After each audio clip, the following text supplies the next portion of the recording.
ভূমিকম্পে ফের কেঁপে উঠল কলকাতা। বেশ কয়েক সেকেন্ড ধরে কাঁপল কলকাতা সহ গোটা রাজ্য। ভূবিজ্ঞান মন্ত্রকের ন্যাশনাল সেন্টার ফর সিসমোলজি থেকে জানানো হয়েছে, ভূমিকম্পের উৎসস্থল মায়ানমার, মাটি থেকে 58 কিলোমিটার গভীরে। রিক্টার স্কেলে কম্পনের তীব্রতা 6.7। আজ বিকেল 4:06 হঠাৎই কেঁপে ওঠে কলকাতা।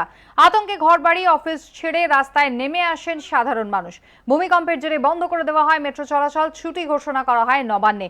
কম্পন অনুভূত হয়েছে মালদা, বীরভূম, পূর্ব মেদিনীপুর, পশ্চিম মেদিনীপুর, নদিয়া, মুর্শিদাবাদ, জলপাইগুড়ি সহ প্রায় সমস্ত জেলাগুলিতে। কম্পনের তীব্রতা অনুভূত হয়েছে অসম, ঝাড়খণ্ড, বিহার, ওড়িশাতেও। গত 13 এপ্রিল কলকাতায় শেষবার ভূমিকম্প হয়। আপনারা দেখতে পাচ্ছেন কলকাতার বিভিন্ন প্রান্তের ছবি। একদিকে কলকাতা পুরসভা, যেখানে রীতিমতো কেঁপে ওঠে হঠাৎ করেই আসা ভূমিকম্পে, রীতিমতো ঘাবড়ে যান সেখানকার মানুষজন। পাশাপাশি কালীঘাট, হাওড়া, বালিগঞ্জ এবং কসবা, মাত্র কয়েক সেকেন্ড ভূমিকম্প স্থায়িত্ব ছিল, কিন্তু তার সত্ত্বেও আতঙ্ক ছড়িয়ে পড়ে সাধারণ মানুষের মধ্যে। দ্রুত তারা বহুতল থেকে নিচে নেমে আসেন। নবান্নে ছুটি ঘোষণা করে দেওয়া হয় আজকের মতো। এবং যেভাবে পুরনো অভিজ্ঞতা অনুযায়ী, পূর্বস্মৃতি থেকে মানুষজনের মধ্যে আতঙ্ক বেশি ছড়িয়ে পড়ে এবং সেই কারণেই অফিসের মধ্যে যে সমস্ত মানুষজন ছিল তারা দ্রুত বাইরে বেরিয়ে আসেন। দেখতে পাচ্ছেন একই সঙ্গে 4টি জায়গার ছবি। কলকাতা, বিহারের পাটনা, গুয়াহাটি এবং ভুবনেশ্বর, সব জায়গায় কিন্তু অল্প বিস্তর ভূমিকম্প অনুভূত হয়েছে। কলকাতায় রিক্টার স্কেলে কম্পনের মাত্রা ছিল 6.7।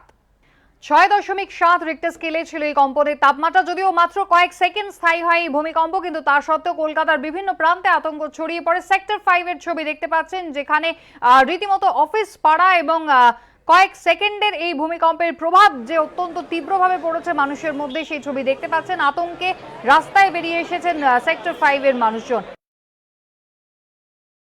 আমরা কাজ করছিলাম সবাই অ্যাজ ইউজুয়াল, তারপরে একটা ট্রেমার ফিল হলো। আমরা তাই নিজেদের মধ্যে ডিসকাস করছিলাম, তখনই আমাদের অ্যানাউন্স হলো যে একটা মানে আর্থকোয়েকের হয়েছে, ফিল হয়েছে, তো আপনারা ইভ্যাকুয়েট করে দিন। আমরা বসে বসে কাজ করছিলাম, তখনই চেয়ারটা খুব শেক হচ্ছিল, মনে হচ্ছিল যেন কেউ ধাক্কা দিচ্ছে। তো প্রথমে তো মনে হচ্ছিল কেউ ধাক্কা দিচ্ছে, তারপর বুঝতে পারলাম যে আর্থকোয়েক হচ্ছে। যাদবপুর বিশ্ববিদ্যালয়ের উপাচার্য সুরঞ্জন দাস কি জানিয়েছেন, আসুন শুনবো। হঠাৎ দেখলাম টেবিলটা নড়ে উঠলো, আমার ঘরে যে গাছ ছিল সেটাও নড়ে উঠলো। আমি অবশ্য তখন একটু দাঁড়িয়েছি, তখনও মাথাটা ঘুরলে ভেবেছিলাম আমার নিজের মাথা ঘুরছে। পরে অনুভব করলাম একটা ভূমিকম্পন হয়েছে।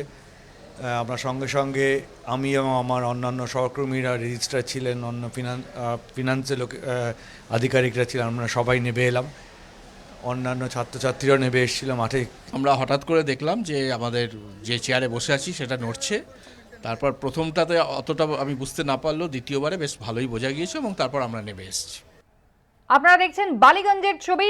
সেখানেও কিন্তু যে সমস্ত লোকজন যারা বহুতলে ছিলেন তারা কিন্তু দ্রুত বাইরে বেরিয়ে এসেছেন, রাস্তায় ঘুরে বেড়াচ্ছেন লোকজন, এমনটাই ছবি আপনারা দেখতে পাচ্ছেন। যদিও ভূমিকম্পের স্থায়িত্ব খুব বেশি ছিল না, মাত্র কয়েক সেকেন্ড, কিন্তু তীব্রতা ভালোই হওয়ায় আতঙ্ক ছড়ায় সকলের মধ্যেই। 6.7 রিক্টার স্কেলে ভূমিকম্পের তীব্রতা, এমনটাই জানা যাচ্ছে।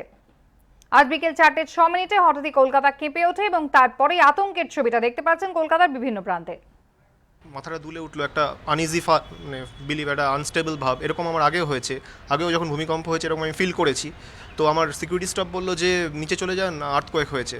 তারপর আমরা দৌড়ে দৌড়ে নিচে চলে এলাম। একটা আতঙ্কিত ভাব যে শপিং করতে এসে এরকম একটা পরিস্থিতির মধ্যে আসবো ভাবতে পারিনি।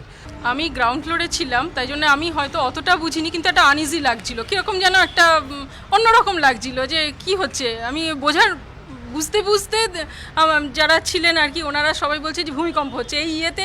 তো আমি তো হাতে প্রচুর কেনাকাটা করেছিলাম, তো সব ওইখানেই ফেলে আমি মানে দৌড়ে বাইরে এসেছি, খুব আতঙ্কিত অবস্থায় আর কি।